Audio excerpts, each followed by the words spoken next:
शिवाय ओम हर हर महादेव।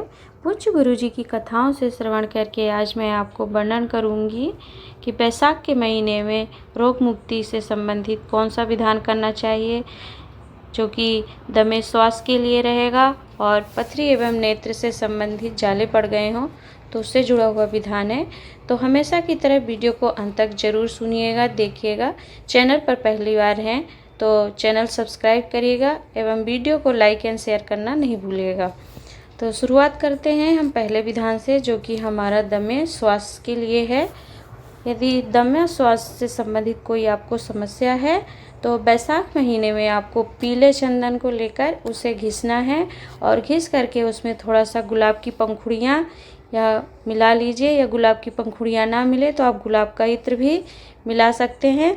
और फिर आपको बेलपत्री वृक्ष के नीचे जाना है और आपने यह जो चंदन बनाया है, इत्र को और पीले चंदन को घिस करके उसको बेलपत्री वृक्ष के नीचे त्रिपुंड लगाना है 3 उंगलियों से। त्रिपुंड लगाने का भी एक तरीका होता है, उसकी वीडियो डली हुई है चैनल पर, तो आप वहां से देख सकते हैं। तो त्रिपुंड लगा दें और फिर वही उंगलियों को ले जा कर के आप किसी शिवालय में जाइए और शिवलिंग पर त्रिपुंड लगा दें। और इसी त्रिपुंड को दमे श्वास के बीमार व्यक्ति को जिसे समस्या है ला करके उसके वक्षस्थल एवं कंठ पर त्रिपुंड लगा देने से फिर उसकी दमे की श्वास की जो समस्या होती है उसमें उसको आराम मिलने लगता है। जब हम त्रिपुंड बेलपत्री पर लगाते हैं, उन्हीं उंगलियों से जाकर के हम शिवलिंग पर त्रिपुंड लगाते हैं, तो एक तरह से हम माता पार्वती और भगवान शंकर का मिलन करवाते हैं।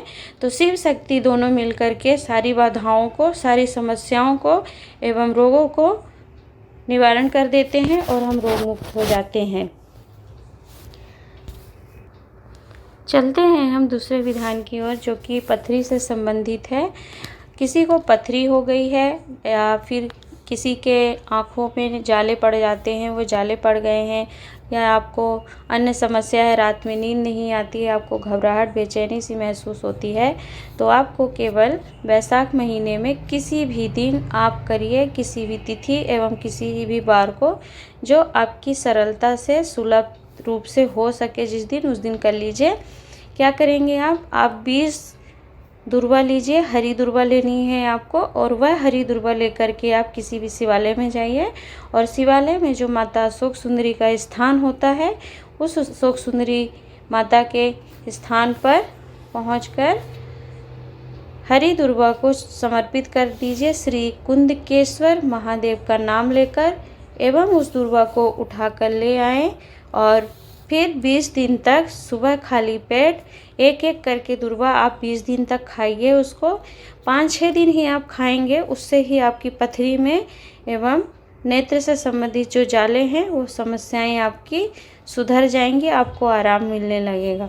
तो भी बैसाख महीने में 20 दुर्वा का उपाय 20 दिन खाना है आपको, और श्री कुंदकेश्वर महादेव का स्मरण करके।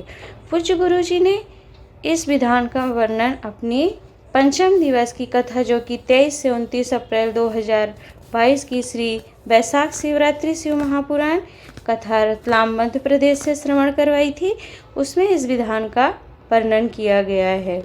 दमे श्वास से संबंधित विधान का वर्णन पूज्य गुरु जी ने श्री बैसाख शिवरात्रि शिव महापुराण कथा के अंतर्गत ही प्रथम दिवस की कथा में वर्णन किया है।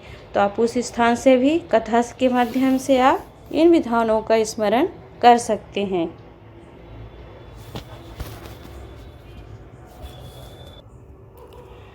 पथरी से संबंधित अन्य विधान का भी वर्णन पूज्य गुरु जी ने अपनी कथाओं के माध्यम से किया है, जिसका वर्णन भी मैं आपके समक्ष कर रही हूँ। यदि आपको उचित और संबंधित लगे तो आप अवश्य करिएगा। तो पथरी की यदि आपको समस्या है तो एक तो आपको दुर्वा वाला प्रयोग कर लेना अशोक सुंदरी माता के स्थान पे समर्पित करने का। दूसरा उपाय यह है कि बैसाख महीने में ही शंकर भगवान के ऊपर चढ़े हुए बेल को उतार करके आप ले आइए। यदि आपने बेल समर्पित किया है तो आप उसे ही उठा कर ले आइए, या किसी अन्य ने भी समर्पित किया और आप पूजन करने जाते और आपको मिल जाए तो उस बेल को आप उठा करके ले आइए और ला करके घर में उसको काट करके उसका गूदा निकाल लीजिए। गूदा निकाल करके उसे धूप में सुखा लीजिए और सुखा करके उसका आप पाउडर बनाकर रख लीजिए। अब पाउडर बना करके आप रख लिया। अब जो पाउडर बनाया है तो पथरी की समस्या के लिए आपको इसे बैसाख के महीने में नहीं खाना है। लाना आपको बेल उठाकर बैसाख महीने में ही है, परंतु उसका सेवन नहीं करना है।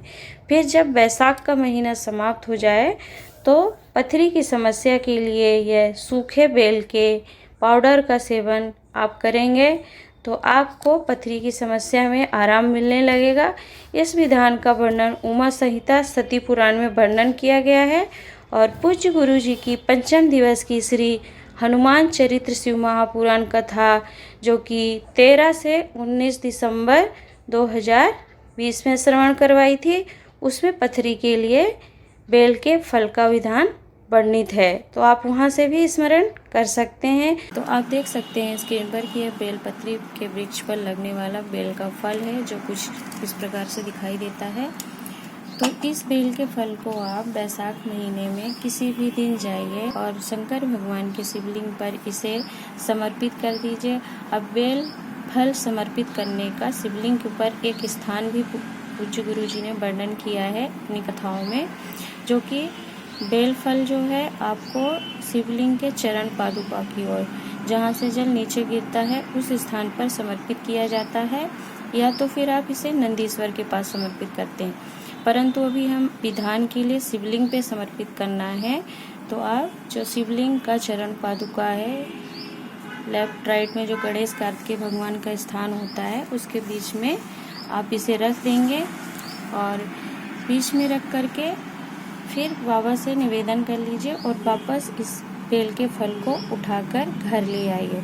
फिर इसे काट करके आप यहाँ से इसके अंदर का गूदा निकाल लीजिए और गूदा निकालने के बाद उसे आप सुखा लीजिए।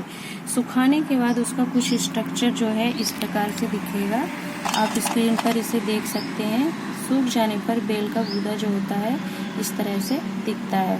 अब इसकी आप भस्म तैयार कर लीजिए, जला लीजिए इसे। घी और कपूर डाल करके जलाएंगे तो ये आसानी से जल जाता है। इसे जला के इसकी भस्म तैयार करिए। फिर इसे चाहे तो आप ग्राइंडर में पीस लीजिए और पीस करके सफ़ेद कपड़े में छान लीजिए और जब भस्म तैयार हो जाएगी तो भस्म का स्वरूप जो है इस प्रकार से होगा, जो बेल के फल की भस्म होती है। फिर इस भस्म को ले जा करके आप शंकर भगवान के शिवालय में जाइए और शिवलिंग पर इस भस्म को समर्पित कर दीजिए और फिर वापस इस भस्म को उठा कर ले आइए।